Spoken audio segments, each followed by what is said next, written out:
The Lies of Locke Lamora was one of those books you only find once every few years.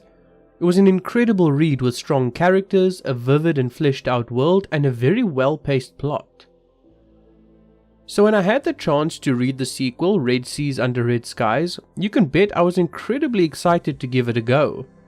I was so ready to join these characters on another adventure, and even as I began to read the first chapter, I could feel myself sinking into the story more and more. Unfortunately, those first few chapters would become one of the highlights for me, as the rest of the book struggles with a lot of plot and pacing issues. But I'm getting ahead of myself. Hello and welcome to my review of Red Seas Under Red Skies, the second book in the Gentleman Bastard sequence. Let's jump right in. Character. In this book, we are focused more on Locke and Jean, and we also get a few new side characters thrown in. I honestly preferred this over the previous book because I feel the real magic and soul of the story comes out when we as the readers know a small handful of characters very well. And while I would have loved to see more of some of the characters we meet in the first book, I'm totally fine with the second book having a new cast as long as they get fleshed out as well. And true to Scott Lynch's style, they are all fleshed out extremely well and feel like genuinely deep people. I especially love the depiction of Captain Zamira. Jean and Locke also see some progression in the book as well.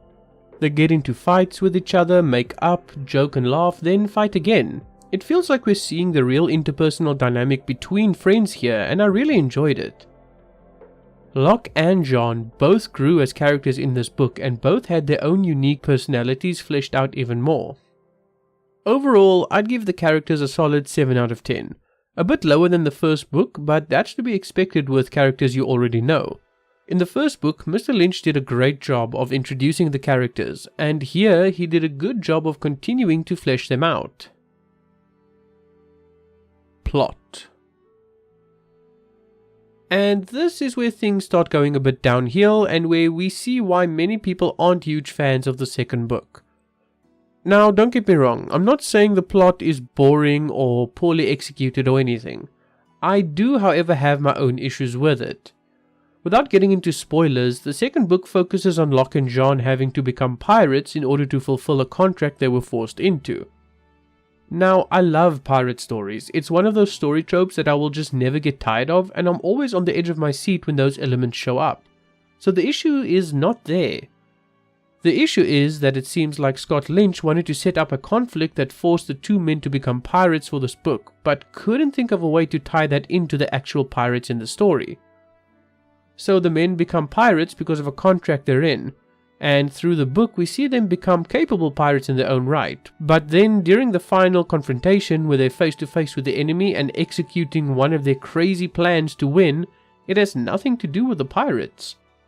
Oh, don't get me wrong, the pirates have a tie into the story, but the final showdown happens on land without any of the pirates we've come to know being present. And yes, there was a big ship battle just before that, but that was little more than spectacle and some emotional moments for our characters. It didn't matter to the overall plot conflict. And the confrontation that did actually matter ended up not being related to pirates at all. So my question to Mr. Lynch would be, why would you have the reader go through an entire book where these characters are taught new skills and become more competent in being on the ocean as pirates, but these skills and competencies play absolutely no role in resolving the conflict that was set up at the beginning of the book? It seems like such a waste of potential, and it feels almost like a waste of time when you're the reader. And while it doesn't ruin the experience, it does make it the weaker book. Because of this, I'd have to give the plot a 6 out of 10. A large drop from the 9 I gave the first book, but it's honestly the main issue I have with this book, and I have to be honest with my opinions here, as much as it hurts me to say it. Worldbuilding. The world building in the second book was just as well done as in the first, but for a completely different reason. The first book introduced the city of Comor and had us really entrenched and deep in the setting of that specific city. In that book we dug deep, but in this book we go wide. And that's not necessarily a bad thing. We learn more about other cities and locations within the world, whilst also learning about the Sea of Brass, the great naval wars that were fought, and completely new power dynamics in the different areas of the world. everything is still as rich and as detailed as the first book was, it's just with a wider sample size. So for this, I'd easily give Red Seas Under Red Skies a solid 8 out of 10. About on par with what I gave the first book, and definitely a respectable score for any book to achieve. Magic. Strangely enough, the magic we witnessed in the first book wasn't nearly as prevalent or fleshed out in the second. It just seemed like this time around our characters wouldn't be interacting with magic much, which is quite believable given the low magic setting of the world. We do, however, see more alchemy being used and how ancient Eldrin structures influence the world with their own magical properties. So while we see less Bond's Magi in this book, we still see a world where magic is around and working its hidden effects on everything it touches. For magic, I'll give the book a 7 out of 10. While lower than the score I gave the first book, it's still well done within this book. There isn't much else to say about it that I didn't cover in my first review, so I recommend checking out that video if you haven't already. Structure. And finally we have the structure. This is where we examine whether the pacing was well executed. We see if the prose was well written and if all the different elements of the book came together well.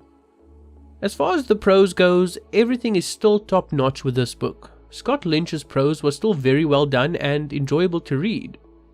A little on the minimalist side as most modern fantasy is, but with enough beautiful description to set it a step above the rest. And then we have the pacing. The pacing wasn't bad, don't misunderstand me, but if I'm honest, it was quite slow at times. Remember when I complained about the issue of the main conflict having nothing to do with all the time we spent with the pirates? Well, the issue with the pacing is that the parts where we were on the water often felt a bit dragged out.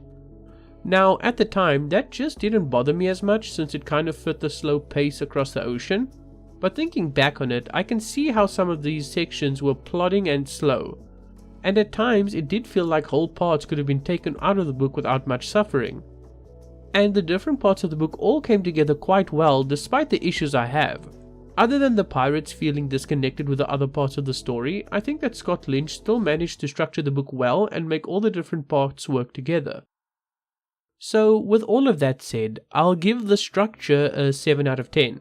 Definitely a good score, but just shy of being a great score due to some of the aforementioned problems the book has.